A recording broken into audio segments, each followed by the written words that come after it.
সবাইকে স্বাগতম জানাচ্ছি আমার চ্যানেলের নতুন আরও একটা ভিডিওতে।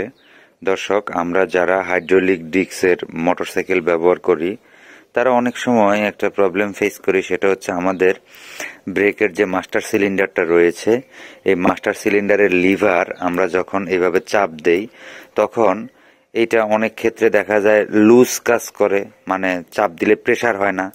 আবার অনেক ক্ষেত্রে দেখা যায় চাপ দিলে এটা জ্যাম জ্যাম মনে হয় এবং খুব আস্তে আস্তে পিছনের দিকে, মানে রিটার্ন আসে আস্তে আস্তে। মনে করেন আমি চাপ দিলাম এবং ছেড়ে দেওয়ার পরে এটা আস্তে আস্তে আস্তে আস্তে রিটার্ন আসে, মানে লাস্ট পজিশন পর্যন্ত আস্তে আস্তে রিটার্ন আসে। টোটাল এই জিনিসটা জ্যাম। হ্যাঁ, তো যাদের বাইকে এই ধরনের সমস্যা রয়েছে তারা আসলে দুইটা পদ্ধতিতে এই সমস্যাটার সমাধান করতে পারেন। এক নাম্বার পদ্ধতি হচ্ছে আপনাদের বাইকের যে মাস্টার সিলিন্ডার রয়েছে, এই মাস্টার সিলিন্ডারের ভিতরে এখানে একটা পাম্প করার জন্য একটা পাম্প মেশিন থাকে, আর এটাকে বলা হয় বকেট। তো এই যে বকেটের একটা সিল থাকে, এই সিলটা যখন নষ্ট হয়ে যায় তখন হাইড্রোলিক যেই ব্রেক আপনি প্রেস করলে এইটা জ্যামের মতো কাজ করবে, রিটার্ন আসবে কম, মানে আপনার কাছে ভালো লাগবে না, মানে ইজি কাজ করবে না। তো এই যে বকেটটা আপনারা চেঞ্জ করতে পারেন। তো দেখেন, এই আমি একটু দেখাচ্ছি আপনাদেরকে।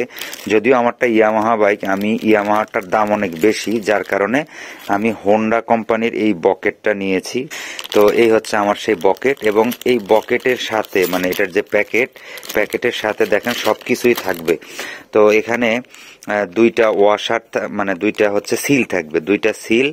একটা হচ্ছে মানে পানি টানি যাতে না ঢোকে সেজন্য ওয়াশারের মতো থাকে প্লাস্টিকের, আর একটা স্প্রিং, এবং হচ্ছে মেইন যে লোহার অংশটা, এটা ঠিক আছে, মানে কমপ্লিট অ্যাসেম্বলিটা বকেটের। হ্যাঁ, তো এইটা একটা নিতে পারেন, অথবা আপনারা যদি এগুলো পরিবর্তন করতে না চান তাহলে সম্পূর্ণ মাস্টার সিলিন্ডারটা নতুন আপনারা কিনে নিতে পারেন। এখন কথা হলো, নতুন একটা মাস্টার সিলিন্ডারের দাম যদি ইয়ামাহাটা কিনেন আপনার 2500-3000 টাকার মতো নিতে পারে। এক এক দোকানে এক এক দাম, কোনো দোকানে 2000 বা 1500 নিতে পারে, জানা নাই আমার।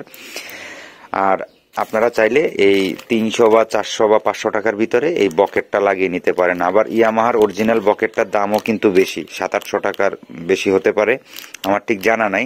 তো এটা আমি 400 টাকা দিয়ে কিনেছি, আমি জানি না কয় টাকা ঠকেছি আর কয় টাকা জিতেছি, তো সেটা বিষয় না। বিষয়টা হলো এটা হোন্ডা ব্র্যান্ডের। হ্যাঁ, তো এটা আমরা এখানে ইনস্টল করব, কারণ এই সম্পূর্ণ যেই অ্যাসেম্বলিটা মাস্টার সিলিন্ডারের, এইটা চেঞ্জ করার মতো অর্থ আমার কাছে নাই। আর একটা কথা মাথায় রাখবেন, আপনারা আপনাদের বাইকের যে মাস্টার সিলিন্ডারে যখন প্রবলেম হবে তখন এই বকেট চেঞ্জ করলেও দেখা যাচ্ছে অনেক সময় আর আগের মতো পারফরমেন্স পায় না। এই না পাওয়ার কারণ হচ্ছে, ধরেন আমার বাইকে বেশ মানে প্রায় গত এক সপ্তাহ যাবত এই সমস্যাটা আমি ফিল করতেছি, জ্যাম মনে হয়। হ্যাঁ, তো এই সমস্যাটা যদি দীর্ঘদিন থাকে তাহলে কি হয়, আপনার এই বকেটের সাথে যে ইয়েগুলো রয়েছে, সিলগুলো, এই সিলগুলো কিন্তু হার্ড হয়ে যায়। এই সিলগুলো হার্ড হয়ে যে মূলত এই বকেটটা ঠিক মতো কাজ করতে চায় না। ঠিক আছে, তো এক্ষেত্রে আরেকটা জিনিস ঘটে, সেটা হলো এই মানে টোটাল এই বকেটটা যে ভিতরে দৌড়াদৌড়ি করে, যে সারফেসটা, এই টোটাল সারফেসটাকেই সে ক্ষয় করে ফেলে, এবং মূল সারফেসটা মানে মূল বডি যদি ক্ষয় হয়ে যায় তখন কিন্তু আপনি যতই বকেট লাগান আর কাজ করবে না, উল্টা আরো অয়েল লিক করবে। তো আজকের ভিডিওতে আমি আপনাদেরকে এটা চেঞ্জ করে দেখাবো আসলে কিভাবে আপনারা চেঞ্জ করবেন। তো এটা চেঞ্জ করতে গেলে প্রথমে আমাদেরকে লিভারটা খুলতে হবে, এরপরে আমাদের এখানের যে অয়েল আছে অয়েলগুলোকে এখান থেকে সরিয়ে রাখতে হবে, কারণ এই অয়েলগুলো গত কয়েকদিন আগে আমি ভরেছিলাম। তো যেহেতু অয়েলগুলো ভালো, আমি অয়েলগুলোকে সরিয়ে রাখবো, এরপর এইখান থেকে জিনিসটা খুলতে হবে ভিতর থেকে। তো আপনাদেরকে আমি পার্ট বাই পার্ট সবকিছু দেখায় দিতেছি। তো বন্ধুরা, আমরা লিভারটা খুললাম, ব্রেকের লিভারটা খুললাম এবং ঢাকনাটা খুললাম। আর আমাদের যে .4 যে অয়েল রয়েছে, ব্রেক ফ্লুইড, আমরা এই ফ্লুইডটা যেহেতু কয়েকদিন আগে ব্যবহার করেছি, তো আমরা এখান থেকে সিরিঞ্জের মাধ্যমে আমাদের ব্রেক ফ্লুইডটাকে আমরা কমিয়ে নিব। তো আমরা সিরিঞ্জের মাধ্যমে কমিয়ে নিতেছি, কারণ এই অয়েলগুলো তো ভালো, এগুলো নষ্ট করে তো লাভ নাই। হ্যাঁ, এখন একটা জিনিস খেয়াল করেন, যেটা আমি এটার ভিতর দিয়ে আপনাদেরকে দেখাই, ওই যে ভিতরে দেখেন একটা লক নাট আছে। হ্যাঁ, এটার ভিতরে ওই মাথায় মানে টোটালটা একটা রিং লক নাট। এই লক নাটটাকে বের করার জন্য আমরা আমাদের চিকন মাথাযুক্ত একটা প্লাস রয়েছে, যেটা মেকানিকের কাছে থাকবে। ওই প্লাসটার মাধ্যমে এটাকে বের করতে হবে। তো দর্শক, আমার কাছে সেই টুলসটা নাই বিধায় আমি একটা বর্মা বলতে যে মাথা চিকন, মানে প্যারাগের মতো, এই একটা বর্মার মাথাকে আমি চিকন করে নিয়েছি, একটু দেখাই আপনাদেরকে, দেখেন। আর আরেকটা প্যারাগ ব্যবহার করছি। তো দুইটাকে দুই মাথায় দিয়ে বাইরের দিকে চাপ দিলেই আপনার হচ্ছে এটা বের হয়ে আসে। তো অলরেডি দেখেন আমার এটা কিন্তু অলরেডি বের হয়ে আসছে, এই দেখাই আপনাদেরকে, দেখেন এটা কিন্তু অলরেডি বের হয়ে আসছে। তো দর্শক, অলরেডি আমাদের রিং লকের যে নাটটা, এটা কিন্তু রিং লকটা বের হয়ে আসছে, এই দেখেন, এই যে এই বের হয়ে আসলো, এই দেখেন।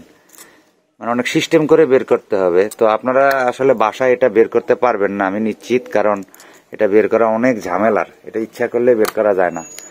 তো এই হলো অবস্থা, দেখেন এই যে বের করছি, এই এক হাতে ভিডিও করতেছি আর এক হাতে কাজ করা, এটা অসম্ভব বিষয়। এই হইলো আমার বর্তমান গাড়ির অবস্থা।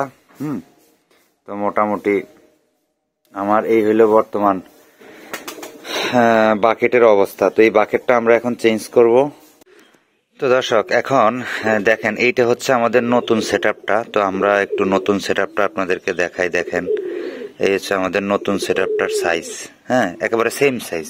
এই হচ্ছে নতুন স্প্রিংটা। তো মোটামুটি আমরা এখন যে ওয়াশার দুটো রয়েছে, এই ওয়াশার দুটোকে এটার ভিতরে ঢুকিয়ে দিব, দিয়ে তারপরে হচ্ছে আমরা এই ওয়াশারের উপরে কখনোই আপনারা কেউ গ্রিজ ব্যবহার করবেন না।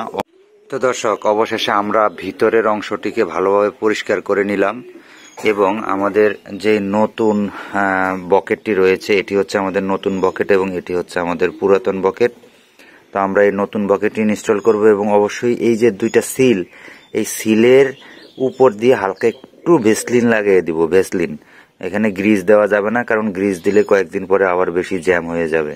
তো বন্ধুরা, আমরা মেরিল নিলাম, এবং মেরিলের সাথে দেখেন আমাদের এখানে যেই দুইটা সিল আছে, সিলের উপরে আমরা টোটালটার উপরে আমরা মেরিল লাগিয়ে দিব হালকা করে, ঠিক আছে? বেশি না, হালকা একটু মেরিল লাগিয়ে দিলে হবে, এর বেশি দরকার নাই।